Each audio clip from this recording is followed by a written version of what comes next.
So yun po na mga ka-travelers, this is again John from Road Crew Travel. So kumusta kayong lahat? So it's been how many weeks na hindi tayo nakapag-vlog. But anyway, in today's video, so meron lang akong ibibigay sa inyo ng mga basic tips kung paano tayo makakaiwas na ma-hack ang ating GCash. Alam nyo naman yung naging balita recently, talagang nakakalungkot lang kasi maraming mga naapektuhan dito, even celebrities, hindi pinakawalan ng mga ganitong klase ng sabi nila system glitch. Yung iba naman sinasabi na hack daw yung kanilang account. Lalong-lalo na kung halimbawa napakalaki ng amount na nilalagay ninyo sa inyong mga e-wallet. So in today's video, so bibigyan ko kayo ng mga basic tips lang naman. So napaka-importante nito. Simpleng-simple lang pero at least somehow sana makatulong sa inyo to para makaiwas tayo.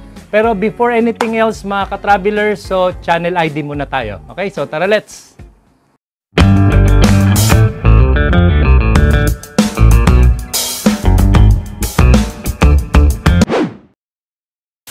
So yun po mga ka-travelers, nagbabalik na tayo sa ating channel. Nakita nyo naman ang peg natin, back to our home base na. So medyo time out muna tayo sa update natin kay Avi or yung sa aming sasakyan na Avanza. So in today's video, so magbibigay lang muna ako ng mga basic tips kung paano makaiwas sa pang-hack ng mga hackers sa ating GCash e-wallet. So sana makatulong sa inyo to one way or the other para naman at least ma-save natin kung ano man yung mga nakapaloob sa ating e-wallet. Sayang din naman yan. So regardless kung gaano kalaki or gaano kaliit ang pera nakapaloob sa ating e-wallet, mahalaga pa rin, di ba?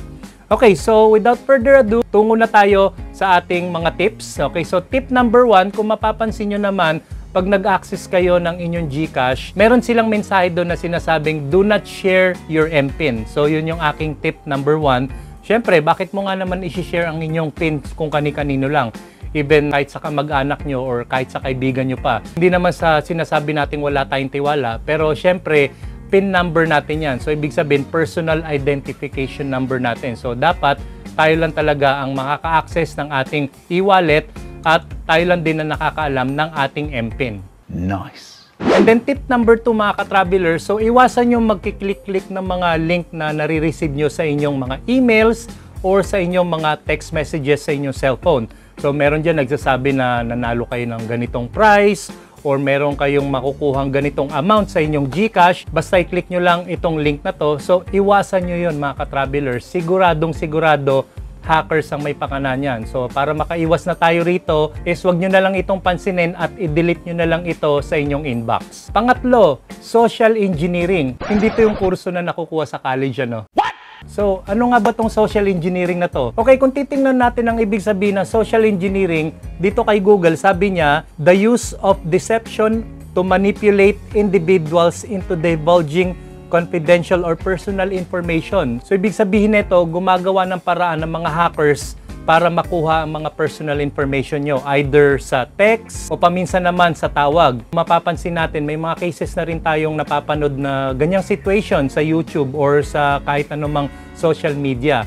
Yung tipong may tatawag sa kanila, nanalo daw sila ng ganito, and then hihingin na yung mga personal information nyo like your full name, your date of birth, your phone numbers. So iwasan nyo yan mga ka-travelers kasi yung mga ganyan is gumagamit sila ng social engineering para makuha nila yung ating mga personal information at ma-hack nga or makapasok na sila sa ating mga accounts. And then tip number 4, don't send any payments to strangers. So baka may mga nakikita kayo online, lalong-lalo na sa mga social media na nagpo-promote ng sabi nila mananalo kayo ng mga ganitong klase ng premyo, iwasan nyo na yan.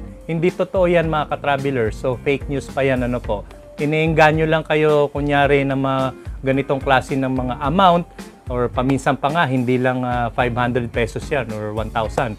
Paminsan higher than the amount that you expect. And then tip number 5, syempre, wag na kayong magdideposito ng malalaking amount sa inyong mga e-wallet. Lalong-lalo na recently yung kilalang artista na nawalan ng almost 85,000 pesos sa GCash. So nakakalungkot yung mga ganong klaseng pangyayari. At hindi lang yung artista na yon, marami na rin mga ganyang na biktima, mga common na tao na naghahanap buhay, nagnenegosyo, nilalagay nila ang malalaking amount sa kanilang e-wallet. So iwasan nyo na yan as much as possible. Siguro maglagay lang kayo pinakamalaki na siguro yung 3,000 pesos. Yung mga tipong kahit mawala, hindi masakit sa kalooban natin. Para lang, kumbaga, pan-transact or pangbayad sa kung ano man ang gusto nating bilhin or kung meron man kayong business transaction, yung mga maliliit na amount lang ang ilagay nyo sa inyong e-wallet.